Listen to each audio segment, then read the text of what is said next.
So multi component diffusion जो है आपका नेक्स्ट टॉपिक है। मल्टी कंपोनेंट डिफ्यूजन जो है इसमें हम पढ़ेंगे कैसे इसकी हम किस तरह मल्टी कंपोनेंट्स के डिफ्यूजन हम किस तरह हम जो है लिख सकते हैं और क्या क्या पैरामीटर्स इसमें जो है इन्वॉल्व होते हैं। इससे सबसे पहले मल्टी कंपोनेंट डिफ्यूजन जो है क्या है, आपके पास कॉम्प्लेक्स प्रोसेस है and involves quite complicated development of equations as compared to the above previous parameters. A relatively simple method can be developed by following the Maxwell-Stephen approach. The present discussion has been confined to static diffusion of a single component through a multi-component system. इसका मतलब है सिर्फ आपके पास जो है steady से diffusion हो रही होगी सिर्फ सिंगल कंपोनेंट की। फॉर एग्जांपल अगर आप बात करें ए की, कंपोनेंट ए की, तो ए ही कंपोनेंट डिफ्यूज हो रहा होगा, मगर किस में डिफ्यूज हो रहा होगा, आपके पास मल्टी कंपोनेंट सिस्टम में से डिफ्यूज हो रहा होगा। दैट इज आपके पास जो है डिफरेंट कंपोनेंट्स प्रेजेंट हो गए, more than 2। Molecular diffusion in binary mixture of gases A and B जो है फॉलो करती है आइडियल गैस लॉ, और हम इसे इस फॉर्म में हम लिख सकते हैं, that is N A equals to N A over N A plus N B D A B P over R T Z L N A over N A plus B N B P minus P A two over N A plus N B P minus P A one. That is हमने N A O N A plus N B की terms को हमने जो है multiply और divide जो है दोनों करा है।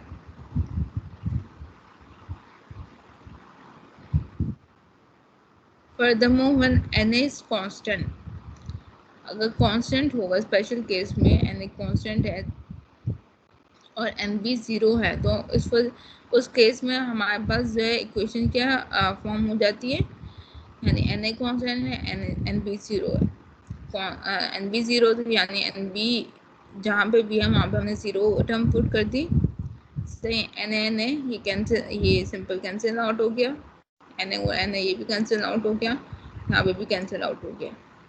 तो आपके पास ये इक्वेशन फॉर्म हो रही है, N A equals to D A P और R T J N N P minus P A two over P minus P A one.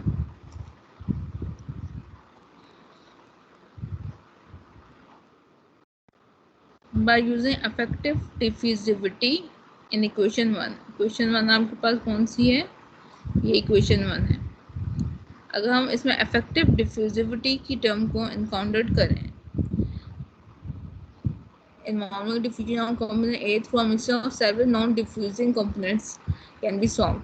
हम पास हमेशा इफेक्टिव डिफ्यूजिविटी हम उस वक्त यूज़ करते हैं जब आपके पास मल्टी कंपोनेंट जो है सिस्टम होगा। The effective diffusivity can be synthesized from the binary diffusivities of the diffusing component with each of the other components by utilizing the अगर आपके पास binary diffusivities को यूटिलाइज करें उसके बेसिस पे हम effective diffusivity जो है वो हम इनकाउंटर कर सकते हैं। हाँ, पर Maxwell's law for multi component system है मास ट्रांसफर में, दैट इज हम कंसिडर कर सकते हैं transfer of component A through a stationary gas consisting of components B C and D and so on. If the total partial pressure gradient can be regarded as being made up of a series of terms, each representing the contribution of the individual component gases. The mass transfer rate can be calculated from the previous equations using the effective diffusivity of A in the mixture, that is TAN। इसमें है अगर आपके पास component transfer हो रहा है A through a stationary gas consisting of components B, C and D, यानी आपके पास सिर्फ A ट्रांसफर हो रहा है और स्टेशनरी गैस है, किस में ट्रांसफर हो रहा है, किससे ट्रांसफर हो रहा है, स्टेशनरी गैस से, और उसके कंपोनेंट्स क्या हैं उस स्टेशनरी गैस के बी सी डी और सो ऑन, सही एक्सेट्रा। ये है यानी ये चल आगे जितने भी अगर आप लगाना चाह रहे हैं component B C D E F जितने भी। अगर हमारे पास टोटल पार्शियल प्रेशर जो है gradient, total partial pressure gradient can be regarded as being made of a series of term, say each representing the contribution of individual components. Individual components की basis पे जो है आपके पास टोटल पार्शियल प्रेशर ग्रेडियंट जो है हम incorporate कर सकते हैं. Furthermore, the mass transfer rate can be calculated from the previous equations by utilizing the effective diffusivity of A in the mixture. That is, effective diffusivity of A in the mixture को हम किससे represent करें? DAM से. सबसे पहले हम DAM जो है उसकी कैलकुलेशन करेंगे, सही. देन हम जो बाकी पैरामीटर्स को इनकॉर्पोरेट करेंगे ताकि in order to get the multi component mass transfer equation. सबसे पहले हमने कंसिडर किया कि ए जो है डिफ्यूज़ हो रहा है और ये डिफ्यूजिंग स्पीशीज जो है सिर्फ ए है, और जो स्टैग्नेंट मिक्सचर में आपके पास कौन से कंपोनेंट्स हैं? B C D mixture. तो आपके पास जो है हम लिख सकते हैं equation N equals to minus D A M C D Y A over D Z plus Y A N A plus N B plus N C plus N D and so on.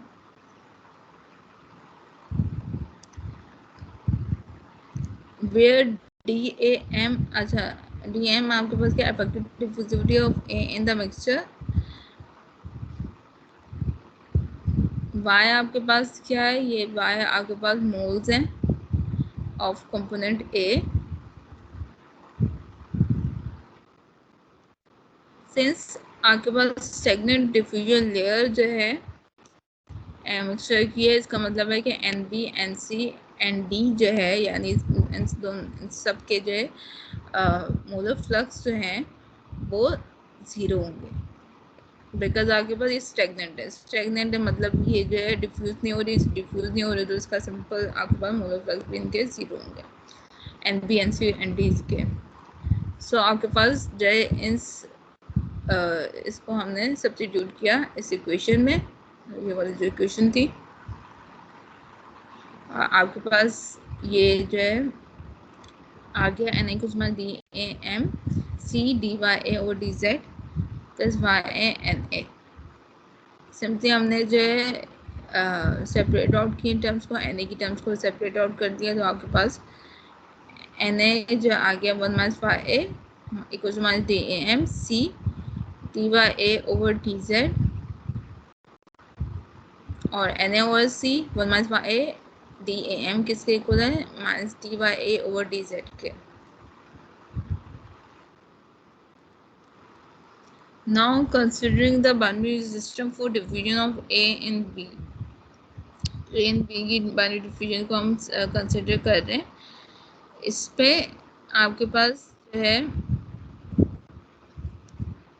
यानी अगर हम सिर्फ binary diffusion जो है consider करें तो आपके पास main equation क्या हो जाए? एन ए कुछ D A B C D Y A और D Z plus Y A N A plus N B. That is आपके पास जो है ये आपके पास अगर बाइनरी सिस्टम डिफ्यूजन है, इसके पास जो है टोटल मास ट्रांसफर सिंपल इसके होगा डिफ्यूजिव, ये आपके पास कन्वेक्टिव प्लस आपके पास जो है मॉलिक्यूलर डिफ्यूजन वाला जो मास ट्रांसफर है, इन दोनों के सम के इक्वल होता है. सिंस स्टैग्नेंट डिफ्यूजन लेयर जो है स्टैग्नेंट डिफ्यूजन लेयर इसका मतलब है एन बी ज़ीरो होगा. ये उस वक्त बात करें जब आपके पास जो है बाइनरी सिस्टम डिफ्यूजन हम कंपोनेंट जो है एन ए और बी जो है ए और बी हम कंसिडर कर रहे हैं. अच्छा हम ए और बी इसलिए अब हम कंसिडर करें ताकि हम आपके पास जो है for example D Y A over D Z, इसी तरह D Y B over D Z, इस तरह के जो है जो आपके पास जो है इसकी इक्वेशन आती जाए से फॉर सिंप्लीफिकेशन पर्पसेस से. आगे जाके हम देखेंगे कि ये सारी जो है टर्म्स जो है किस तरह हम जो है पुट कर रहे हैं इक्वेशंस में. सो स्टैग्नेंट डिफ्यूजन लेयर है तो आपके पास एन बी ज़ीरो होगा. एन बी ज़ीरो है सो हमने इस इक्वेशन में पुट किया एन बी ज़ीरो. तो आपके पास आ गया एन ए कुछ D A B C D Y A over D Z plus Y A N A.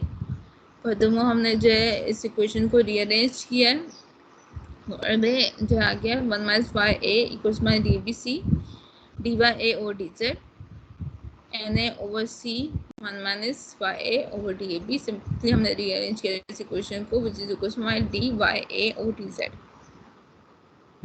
As Y A plus Y B equals to 1 that is sum of moles के जो sum होते हैं, सही है, of components A and B वो equal होते हैं 1 के। सो 1 माइनस वाई ए किसके इक्वल हो गया, वाई बी के इक्वल हो गया। सो अप्लाइंग डिफ्रेंसिएशन, इसको हमने डिफ्रेंसिएशन अप्लाई कर दी इस पर, तो आगे पास आ गया D 1 minus Y A equal to D Y B. Differentiation apply किया इन बोथ साइड्स पे, सिंपल डिफरेंशिएशन अप्लाई की तो आगे पास आ गया minus D Y A equal to D Y B. Because आपके पास पता है कि differentiation of any constant, for example कोई भी नंबर का अगर सिंपल नंबर है, इसके साथ कोई भी वेरिएबल नहीं है, सही है, उसका अगर हम लेंगे डिफरेंशिएशन वो 0 होता है, सही। फर्दरमोर अगर वाई ए का लेंगे सिंपल, ये तो 0 हो गया, सही। देन इसका लेंगे तो माइनस डी वाई ए हो जाएगा, सही है, माइनस साइन इस वजह से है क्योंकि यहाँ पे लगा। देन ये इसका सिंपल डिफरेंशिएशन होगा D Y B. So putting above equations जो है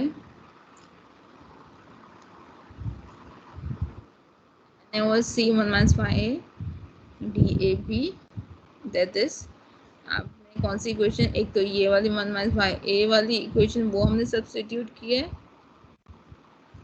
और माइनस डी वाई ए वाली जो है सब्स्टिट्यूट किया। 1 माइनस वाई ए किसके इक्वल था, वाई बी के इक्वल था, यहाँ पे वाई बी हमने लिख दिया, सही है। और जो है फर्दरमोर यहाँ पे क्या था, माइनस डी वाई ए था, माइनस डी वाई ए किसके इक्वल है, यहाँ पे डी वाई बी के इक्वल है, डी वाई बी लिख दिया। यानी इक्वेशन क्या बन गई, N over C Y B over D A B equals to D Y B over D Z. ये हमने उस पर आपके पास जो है इक्वेशन बनी है जब आपके पास जब बाइनरी मिक्सचर था, सही है, और किसके, ए और बी का था, सही, और बी जो है नॉन डिफ्यूजिंग था, सिर्फ ए ही डिफ्यूज होता था उस केस में। अब जो है सिमिलरली हम डिफ्यूजन ऑफ ए इन सी भी हम इंक्लूड कर सकते हैं, जिसमें हमने ए और बी किया था, वही जो है पैरामीटर्स हमारे पास इंक्लूड हो रहे हैं, बस बी की जगह हमने सी जो है यूज किया हुआ, सी यहाँ पर स्टैग्नेंट डिफ्यूजन लेयर है। तो आपके पास इक्वेशन क्या है, मोलर फ्लक्स की N A equals minus D A C D Y A over D Z plus Y A N A plus N C. D A C क्या है, ये आपके पास डिफ्यूजिविटी कोफिशिएंट है ऑफ ए इंटू सी, सही है, इसमें ए जो है डिफ्यूज हो रहा है सी में, सी कंसंट्रेशन टर्म है आपके पास। वाई ए आपके पास क्या है, आपके पास जो है मोल, या आपके पास मोल्स है ए के, और आपके पास जो है एन ए और एन सी आपके पास molar flux of A in C है। सिंस आपके पास स्टैग्नेंट डिफ्यूजन लेयर है तो इसका मतलब है एन सी आपके पास 0 है, एन सी 0 है तो हमने जो है ये सब्स्टिट्यूट किया इस इक्वेशन में, सही, एन सी को 0 कर दी, यहाँ पे शो हो रहा है यहाँ पे। तो आपके पास ये किस में जो है रिड्यूस हो जाएगी इक्वेशन, सिंपल इतनी सी रह जाएगी, N equals minus D A C D Y A over D Z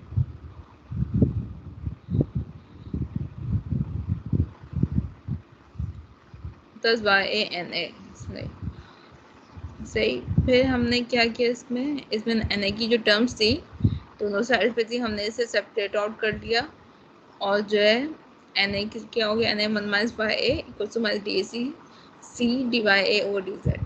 furthermore हमने जो माइनस डी वाई ए और डी जेड जो डिफरेंशियल वाली जो टर्म्स है उसे सेपरेट आउट कर दिया, तो आपके पास बाकी पैरामीटर्स क्या बच गए, N A over C 1 minus Y A और D A C equals to minus D Y A और डी जेड। आपके पास कंपोनेंट ए और सी हैं, सही है, सम ऑफ मोल्स जो है इक्वल्स टू 1 होते हैं दोनों कंपोनेंट्स के, यानी Y A plus Y C equals to 1।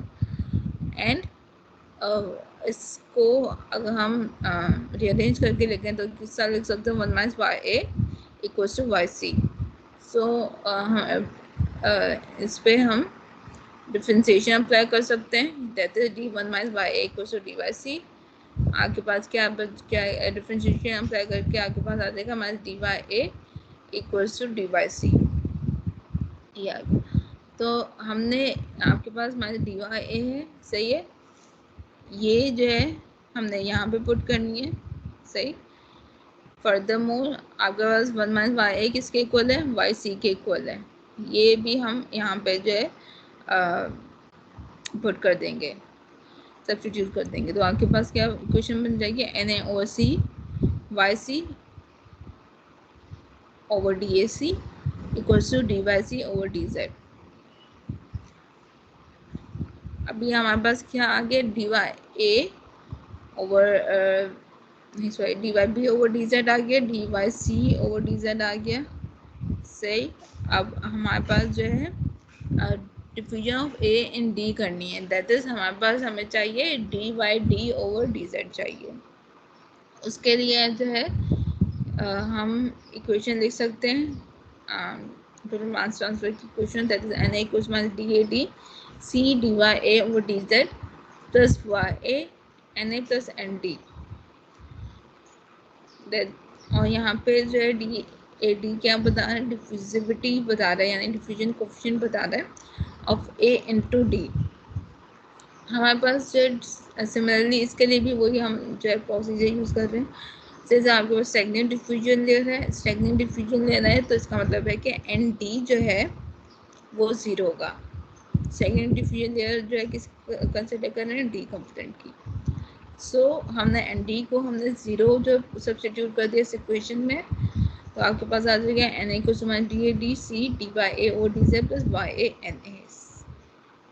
इस इक्वेशन को हमने रीअरेंज किया, एन ए की टर्म्स को सेपरेट आउट कर लिया। फर्दरमोर जो आ गया N A one minus Y A minus D A D C D Y A over D Z. Furthermore हमने जो डिफरेंशियल वाली टर्म्स है उन्हें सेपरेट आउट कर लिया है एक जगह, तो आपके पास ये इक्वेशन बन गई N A over C one minus Y A over D A D equals D Y A over D Z.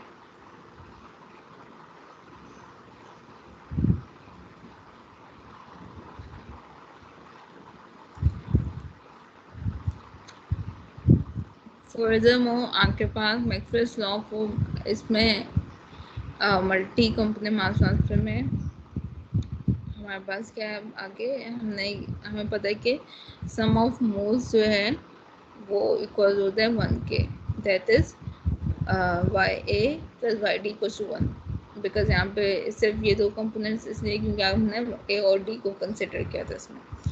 Similarly हम इस इक्वेशन को रीअरेंज करके लिख सकते हैं 1 minus Y A equal to Y D. So हम डिफरेंशिएशन अप्लाई करेंगे इस इक्वेशन पे, आ जाएगा तो आपके पास minus D Y A equal to D Y D. ये इक्वेशन एंड दिस इक्वेशन ये हम सब्स्टिट्यूट करेंगे इस इक्वेशन में, ये इक्वेशन है तो आपके पास आ जाएगा N A over C Y D over D A D, जैसे वन माइनस वाई की जगह वाई डी आ गया equals to D Y D over D Z minus D Y A की जगह डी वाई डी आ गया। हमारे पास कौन कौन सी इक्वेशन बन गई, एक तो आगे बार N A over C Y B over D A B equals to D Y B over D Z, ये इक्वेशन बनी थी। फिर आपके पास बनी थी equation N A over C Y C over D A C equals to D Y C over D Z, and then आपके पास ये रिसेंट जो इक्वेशन बनेगी ये बनी है N A over C Y D over D A D equals to D Y D over D Z. Now हम जो इन सारी इक्वेशंस को ऐड अप करेंगे ताकि आपके पास क्या आ जाए, D Y B over D Z plus D Y C over D Z plus D Y D over D Z आ जाए, दैट इज ये आ जाए, सही।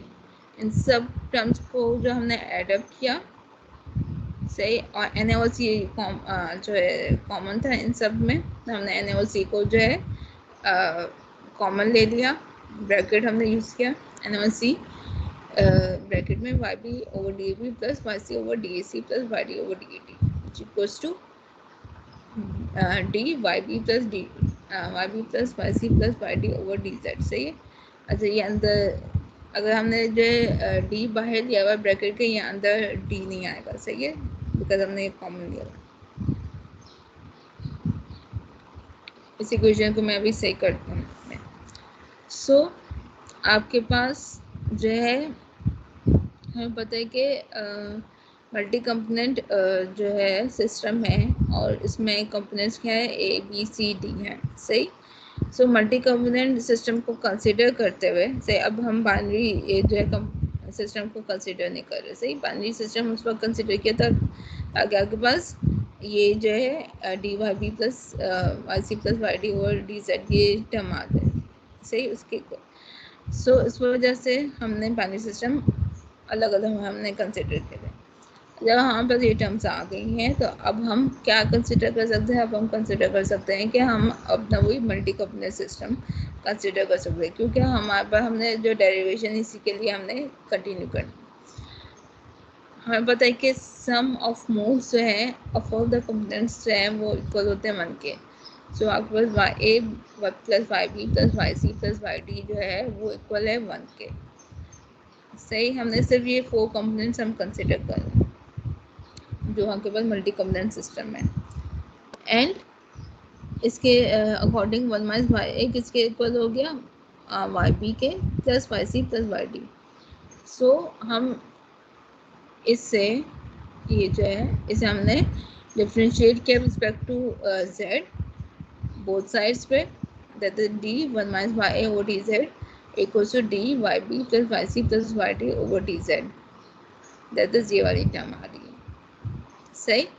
देन हमने डिफ्रेंशिएट करके क्या आ गया, हमारे डी वाई ए हो गया ये over D Z equals to D Y B plus Y C plus Y D over D Z. Differential of 1 क्या होता है, 0 होता है, और differential of minus Y A किसके को होता है, माइनस डी वाई होता है, simple.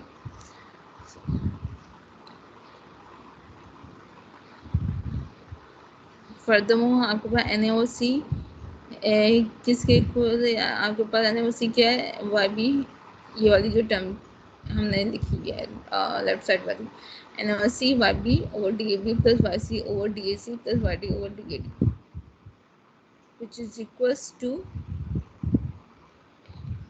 N A over C हम लिख सकते हैं। Furthermore 1 minus Y A, 1 minus Y A हम किस तरह लिख सकते हैं इसको, because Y B plus Y C plus Y D किसके इक्वल होता है, 1 माइनस वाई ए के इक्वल होते हैं, सही।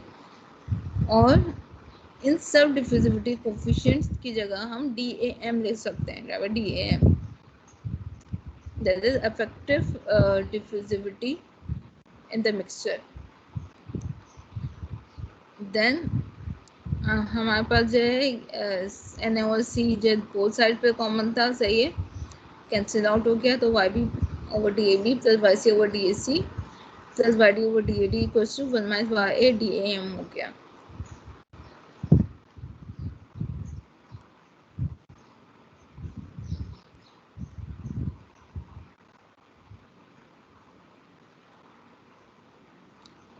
फर्दरमोर डी ए एम की इक्वेशन फाइंड आउट करने के लिए हम क्या कर सकते हैं, रीअरेंज करेंगे इस इक्वेशन को, ये वाली जो इक्वेशन थी हमने रीअरेंज किया तो आपके पास आ गया D M equals to 1 minus Y A over Y B over D A B plus Y C over D C plus Y D over D A D. जब आपके पास डाइल्यूट मिक्सचर है, यानी आपके पास लो कंसंट्रेशन ऑफ ए है, low concentration of ए मतलब आपके पास moles हैं simple, वो आपके पास ए के कम है। इसका मतलब है कि हम वाई ए को हम 0 कंसिडर कर सकते हैं फॉर डाइल्यूट मिक्सचर्स ओनली, सही। जब आपके पास बहुत लो कंसंट्रेशन हो ए की, यानी 1 माइनस वाई की जगह क्या है 0, दैट इज, और बाकी पैरामीटर्स वही सेम आ देंगे।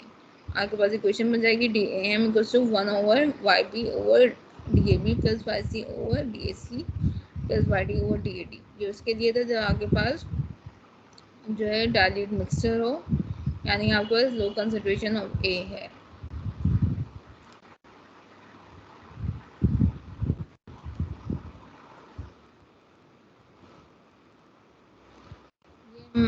Maxwell's multi component mass transfer जो है हो गया यहाँ तक।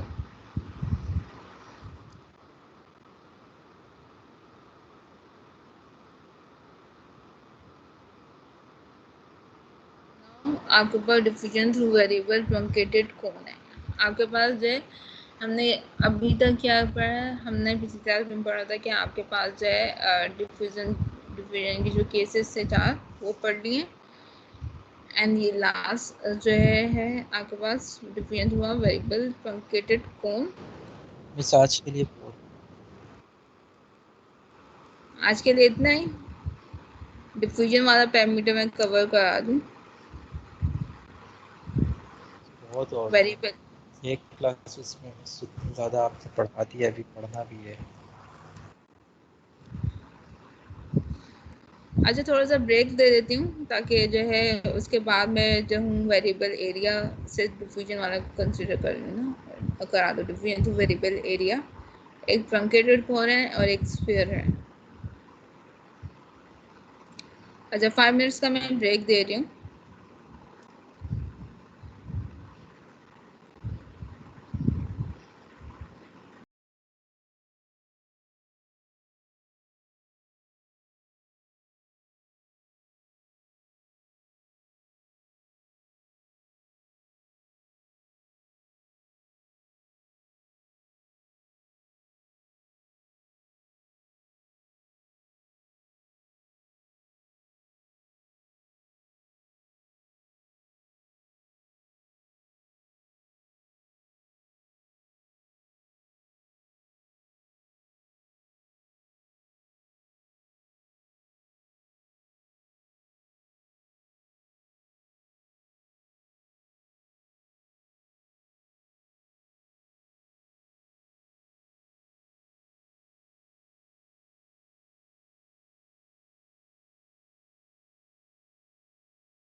Difference for variable area truncated cone, सही।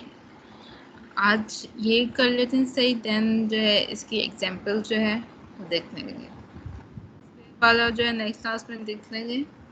Difference for variable area truncated cone, इसमें है कि हमने जो है वेरिएबल एरिया से अगर डिफ्यूजन हमारे पास हो रही हो तो आपके पास जो है क्या पैरामीटर्स इनकाउंटर हो गए, एग्जम्पशंस क्या होंगी, वो हम सारी चीज़ें हम देखेंगे, और क्या जो है इक्वेशन फॉर्म हो रही होगी। अच्छा, इसमें वेरिएबल एरिया में हमने जो है एक ट्रंकेटेड कोन को सबसे पहले हमने कंसिडर किया। ट्रंकेटेड कोन है, दैट इज आपके पास ये फिगर दी हुई है। हम इसमें हमने कंसिडर किया है कि आपके पास दो लार्ज वेसल्स हैं जो हमारे पास कनेक्ट हो रही है by this truncated conical duct, and और आपके पास स्टेडी स्टेट जो फ्लो हो रहा है through this conical channel. Furthermore आपके पास फ्लक्स चेंज हो रहा है विद रिस्पेक्ट टू पोजीशन, और जो है as shown in the figure, यानी विद रिस्पेक्ट टू टाइम नहीं हो रहा बल्कि विद रिस्पेक्ट टू पोजीशन आपके पास जो है फ्लक्स चेंज हो रहा है। फर्दरमोर आपके पास जो है ये दोनों लार्ज वेसल्स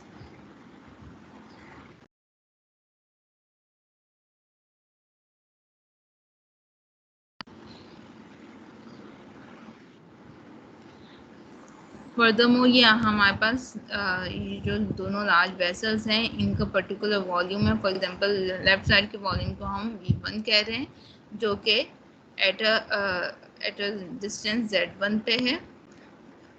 सेकंड जो आपके पास जो वेसल है उसका वॉल्यूम हम V2 कह रहे हैं, जो एट Z2 पे है। इन दोनों लार्ज वेसल्स के इक्वल वॉल्यूम है, दैट इज हम ये कंसिडर कर रहे हैं कि इस V1 और V2 ये दोनों सेम हैं। टेम्परेचर को हम T से रिप्रेजेंट कर रहे हैं और टोटल प्रेशर को हम P से रिप्रेजेंट कर रहे हैं। अच्छा, अब जो है D1 जो है that is eight point Z1 पे आपके पास जो D1 जो है ट्रंकेटेड कोन का वो आपके पास लार्जर है एज कंपेयर टू D2, जो कि हमारे पास यहाँ पे शो भी हो रहा है। फर्दरमोर जो है A जो है डिफ्यूज हो रहा है from left towards right in the Z direction, और B डिफ्यूज हो रहा है from the right towards the left in opposite direction. Exemptions हमारे पास हैं कि आपके पास द वेसल्स जो हैं contain A and B in different proportions. दोनों A और B जो हैं कंपोनेंट्स वो डिफरेंट प्रोपोर्शंस में हैं वेसल्स में। A और B हमारे पास डिफ्यूज होगा अपोजिट डायरेक्शन में, डिपेंड करेगा कंसंट्रेशंस क्या है इनकी इन दोनों वेसल्स में, so that equimolecular counter diffusion will take place. Steady state transfer may be assumed at the initial stage as the vessels are very large in comparison with the duct. So हम steady state transfer हम assume कर रहे हैं the component A diffuse कर रहा है in the Z direction. According to equimolar counter diffusion, the rate of transfer at any cross section will be given by this equation, that is NAZ, which is equals to QAZ OA, that is flow of any quantity per unit area. और ये क्या होता है, ये है flux, क्योंकि flow of any quantity per unit area is आपके पास क्या होता है, ये आपके पास फ्लक्स होता है, which is equal to minus DB RT DP और DZ। जब हमने सिर्फ मॉलिक्यूलर जो डिफ्यूजन टर्म्स को हमने इनकाउंटर किया तो उस बाद में फर्दरमोर हम QAZ को किस तरह हम बता सकते हैं, QAZ equals to minus A, area को उधर लिखे, और DAB RT DP और DZ वैसे ही है। Where QAZ आपके पास rate of transfer of component A in the Z direction है in moles per unit time, denoting the terminal diameters of the truncated cone by D1 and D2 at axial points Z1 and Z2 respectively. आपके पास D1 आपके पास क्विटर as compare to D2। हमने जो है diameter जो है D1 एंड D2 बता दिया eight point Z1 and Z2 पे। The cross section that is area जो आपके पास है at a distance Z from Z1 हम बता सकते हैं A equals to π/4D²। Then हाँ आपके पास D हम किस तरह बता सकते हैं, D आपके पास जो है सिंपली डायमीटर है और फर्स्ट आप D1 minus D2 over Z1 minus Z2 into Z का square. Substituting the value of QAZ in the above equation, we get QAZ को हमने QAZ में हमने एरिया की जो इक्वेशन है ये हमने सब्स्टिट्यूट कर दी है, तो आपके पास आ जाएगा that is QAZ equals to minus π/4 D1 minus D2 over Z1 minus Z2 Z square.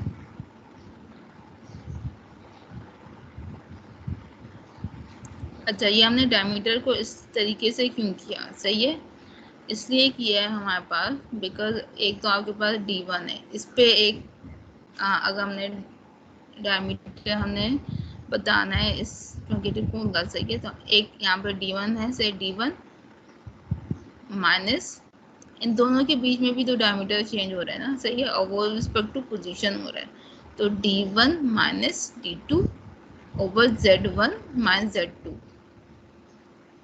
और मल्टीप्लाई बाय Z।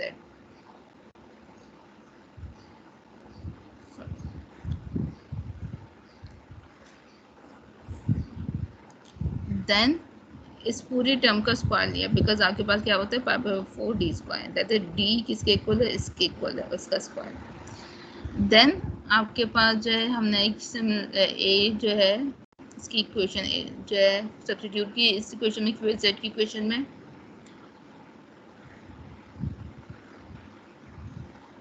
देन हमने सिंप्लीफाई किया, सही है, माइनस π/DAB O4 RT आ गया यहाँ पे, D1 या अंदर की टर्म वही सेम रह रही है, DPO और DZ simple, and DPO DZ को हमने जो है सेपरेट आउट करके लिख दिया था।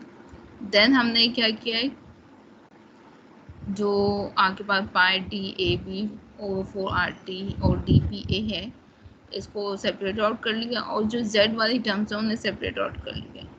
Z में आपके पास क्या था, DZ था, और ये इसके साथ पूरा लगा था Z से, यहाँ पे हमने जो है सेपरेट आउट कर लिया।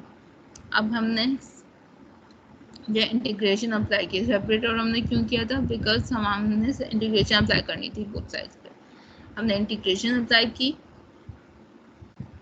हमें पता है कि 1 ओवर ये है टर्म है, सही, और ये इसकी जो पावर क्या है, स्क्वायर है, यानी एक्चुअल में ये क्या, इसकी इस पूरे टर्म की क्या पावर है, -2 है, अगर ये ऊपर गया तो आपके पास -2 आ रही है, सही है। अब जो है हमने सिंपल इंटीग्रेशन अप्लाई किए, -2 + 1, सही है, डिवाइड बाय -2 + 1, सही, ये ऊपर जो है ऊपर गया -2 हुआ, इंटीग्रेशन अप्लाई की, +1 हो जाता है, सही है, पावर में, और डिवाइड बाय विदाउट पावर क्या है, -2 + 1 हम कर रहे हैं, यानी आपके पास यहाँ पे -1 आ गया। अब पावर में इसे हमने जो है यहाँ पे जो है नीचे गया तो आपके पास सिंपल पावर 1 आ रहा है, डिनोमिनेटर में 1 ऊपर गया तो -1, सही। और फर्दर मोर जो अंदर की टर्म्स हैं, सही, उसे हम क्या करते हैं, उसका हम डिफरेंशियल जो है वो ले रहे होते हैं, वो हमने लिया, D1 का डिफरेंशियल लेते हैं 0 हो जाता है। अब इस टर्म का लेते हैं, सही है, DZ है साथ में, तो इसका मतलब है कि ये DZ और Z क्या हो गया, 1 हो गया, सही है। DZ का जो अगर हम डिफरेंशियल लेते हैं तो 1 आ जाता है, और बाकी ये क्या आगे D1 - D2 वो Z1 - Z2 वैसे आ गया। ये सिंपल जो इंटीग्रेशन है ये वो अप्लाई हुई है, -π DAB/4 RT यहाँ पे PA आ गया। सही। अब हमने क्या किया, इंटीग्रेशन लिमिट्स भी अप्लाई कर दी। यहाँ पे PA2 माइनस PA1, इसमें भी हमने इंटीग्रेशन लिमिट्स अप्लाई कर दी थी। तो आपके पास जहाँ पे भी Z था, सही है, वहाँ पे क्या कर दिया, Z2, सही है, पूरी टर्म के साथ minus D1 minus D2 over Z1 minus Z2 Z1, ये पूरा। फर्दरमोर हमने इसे रीअरेंज किया ताकि हमारे पास QZ की इक्वेशन आ जाए। सिमिलर पूरा रीअरेंज किया हुआ है, ये पूरी टर्म को उधर लेके चले गए। सही, सिंपली तो आपके पास ये इक्वेशन फॉर्म हो रही है। सिंपली हमने जो है रीअरेंज किया इस इक्वेशन को, QZ की टर्म को अलग कर दिए सिंपल। फर्दरमोर आपके पास जो ये बहुत जो है बड़ी टर्म बन रही थी, D1 माइनस D2 बराबर जो है इस, और D1 minus D2 over Z2 minus Z1, सही।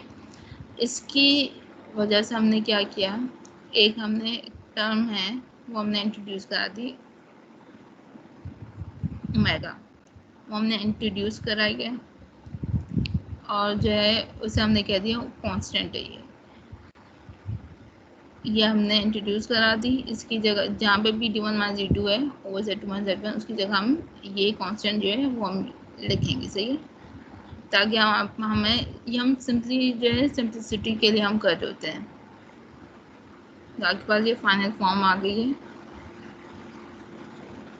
बस एक एग्जांपल कर लेंगे इसमें। 2.6 Two large vessels are connected by conical ducts 60 cm long, having internal diameters of 20 cm and 10 cm at the larger and smaller ends respectively. Vessel 1 contains a uniform mixture of 80 mole% nitrogen and 20 mole% oxygen, whereas vessel 2 contains 30 mole% nitrogen and 70 mole% oxygen. The temperature throughout is 0 degrees centigrade and the pressure throughout is 1 atm. The diffusivity of nitrogen oxygen under these conditions is 0.181 cm² per second. Determine the rate of transfer of nitrogen between the two vessels during the initial stage of the process, assuming the complete absence of convection, and that nitrogen diffuses in the direction of decreasing diameter. इसमें एक तो हमारे पास rate of transfer of nitrogen जो है वो find out करना between the two vessels, और हम doing the initial stage of the process, और एज्यूम करना है कि हमारे पास कंप्लीट एब्सेंस ऑफ कन्वेक्शन है, यानी हमारे पास सिर्फ जो आपके पास ट्रांसफ़र हो रहा है, मास ट्रांसफ़र हो रहा है, वो प्योरली मॉलिक्यूलर डिफ्यूजन से हो रहा है। जैसे हम यहाँ पर कौन सी टर्म होगी, हमारी JB TPA और DZ/RT वाली जो टर्म है वो होगी। सही है, आगे वाली जो प्लस करके जो टर्म होती है वो नहीं होती। पर और जो है टू लार्ज वेसल्स हैं, उसके बाद कनेक्टेड हैं कॉनिकल डक्ट से 60 centimetre long, that is Z आपके पास जो है 60 सेंटीमीटर है, that is delta Z। Internal diameters given है D1 और D2 20 सेंटीमीटर 10 सेंटीमीटर। वेसल 1 में आपके पास जो है यूनिफॉर्म मिक्सचर है ऑफ 80 मोल% नाइट्रोजन और 20 मोल% ऑक्सीजन। वेसल 2 में आपके पास 30 मोल% नाइट्रोजन और 70 मोल% ऑक्सीजन है। टेम्परेचर कांस्टेंट है, that is 0 degree centigrade, that is 273 kelvin. Pressure आपके पास जो है वो 1 atm है, ये आपके पास 1 atm। Diffusivity of nitrogen oxygen under this condition, that is DAB जो आपके पास है वो 0.181 cm² per second है। एज पर द कंडीशंस 80% आपके पास जो है नाइट्रोजन है, PA1 आपके पास नाइट्रोजन है 80%, सही, और 20 मोल% ऑक्सीजन 80% है, सही, यानी ऑफ द टोटल प्रेशर, यानी 0.8 × 1 दैट इज 0.8 atm। और PA2 आपके पास क्या है 30%, सही है, 0.321 0.3 atm। ये आपके पास पार्शियल प्रेशर ऑफ नाइट्रोजन है, ये आपके पास पार्शियल प्रेशर ऑफ ऑक्सीजन है।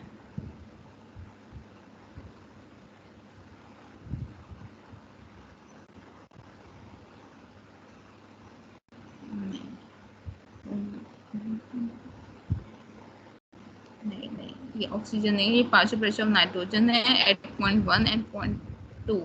सॉरी, टेम्परेचर आपके पास 273 केल्विन, Z1 आपके पास 0 था, Z2 60 सेंटीमीटर था, R आपके पास ये यूज हुआ होता है universal gas constant 82.06 centimetre cube ATM पर केल्विन ग्राम, इसलिए क्योंकि आपके पास बाकी टर्म्स से सेंटीमीटर मिलती सही और ATM में है तो वो वाले हमने R यूज किया यूनिवर्सल गैस कांस्टेंट उसी यूनिट। D1 आपके पास 20 मीटर है, D2 आपके पास 10 मीटर है।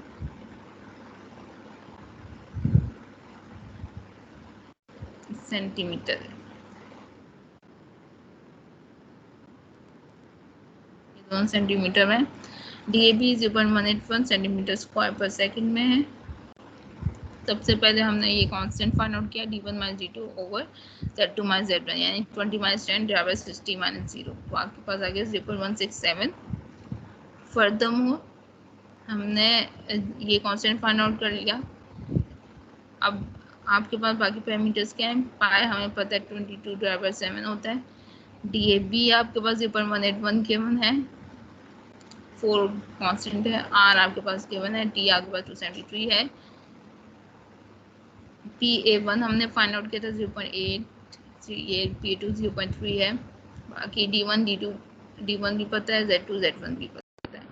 तो हमने सिंपली सब्स्टिट्यूट किया इसमें इस इक्वेशन में, तो आपका पास rate of transfer of nitrogen आ गई in the Z direction, that is Q is Z, which is 1.05 × 10⁻⁵gram mole per second।